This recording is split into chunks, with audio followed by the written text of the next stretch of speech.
Haleluya, puji Tuhan, kita jumpa lagi dalam PHP Pemberi Harapan Pasti bersama saya Pastor Jumadi Situmeang.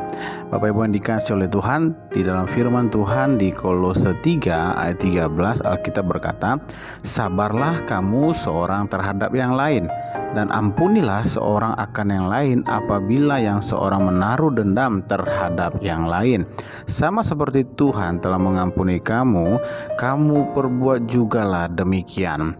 Bapak Ibu yang dikasihi oleh Tuhan, firman Tuhan di dalam Kolose 3 ayat 13 ini berbicara tentang bagaimana kita sebagai pribadi yang sudah diampuni oleh Tuhan Yesus, kita juga harus bisa mengampuni orang yang juga bersalah kepada kita. Nah, kalau kita pelajari dalam Kolose 3 ini, ada beberapa hal yang Tuhan mau dalam kehidupan kita, dalam hal beretika dalam kehidupan sehari-hari. Yang pertama, kita harus belajar sabar terhadap orang yang lain. Kita harus belajar sabar. Mungkin kesabaran, kalau orang dunia bilang sabar itu adalah batasnya. Tapi kalau kita dipenuhi oleh kasih Kristus, maka sabar kita pasti akan sangat besar.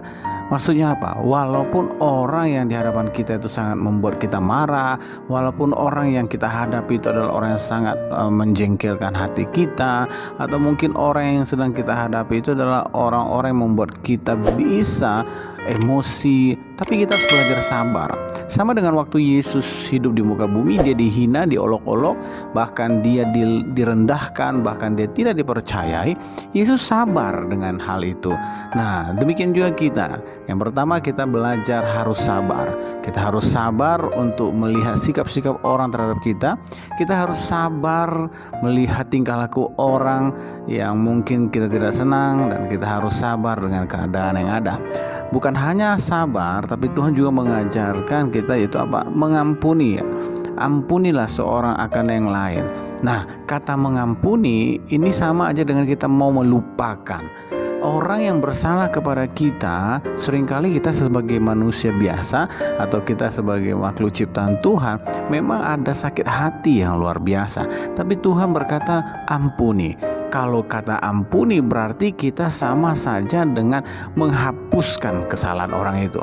Nah, ini yang Tuhan mau dalam kehidupan kita. Kita tahu bahwa dalam kehidupan sehari-hari kita, orang yang paling terdekat dengan kita adalah orang yang punya kesempatan untuk bisa menyakiti kita. Maka Tuhan berkata, ampunilah seorang akan yang lain. Kata mengampuni di sini adalah berarti kita menghapuskan kesalahan orang itu. Nah, ini yang Tuhan mau. Karena apa? Kalau kita tidak bisa mengampuni, di ayat yang lain juga Tuhan berkata, maka Bapamu di surga juga tidak akan mengampunimu. Tapi kalau kita mengampuni kesalahan orang dalam kehidupan kita, maka Bapa di surga pasti juga akan mengampuni kesalahan-kesalahan kita.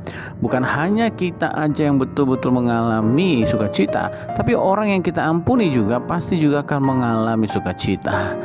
Nah, kalau kita tidak mengampuni, maka kehidupan kita pasti akan mengalami sesuatu yang tidak mengenakan. Kita mungkin gelisah, bahkan bisa sakit penyakit datang dalam kehidupan kita. Jadi mari kita belajar. Yang kedua ini adalah kita mengampuni orang yang bersalah kepada kita, dan jangan pernah menaruh dendam terhadap yang lain. Haleluya.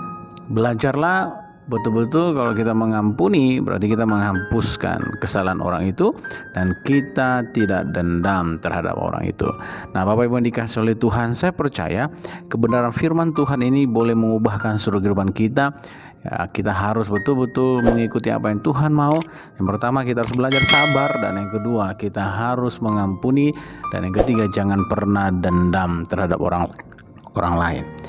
Haleluya. Saya percaya pada waktu kita melakukan kebenaran firman Tuhan ini, maka kehidupan kita akan penuh dengan sukacita, kita akan sehat, kita akan penuh dengan damai sejahtera. Mari kita berdoa. Bapa, terima kasih buat kebenaran firman-Mu. Biarlah firman-Mu menjadi rema dalam kehidupan kami, dan biarlah kuasa Tuhan menjamah setiap hati kami. Kalau ada orang yang bersalah kepada kami, Tuhan ajari kami untuk mengampuni. Ajar kami untuk bersabar, bahkan juga Tuhan ajar kami untuk tidak dendam terhadap orang lain, Tuhan. Karena kami mau belajar untuk melakukan apa yang Tuhan sudah perintahkan atas kehidupan kami. Terima kasih Tuhan, dalam nama Yesus kami sudah berdoa dan syukur. Haleluya. Amin. Tuhan Yesus memberkati.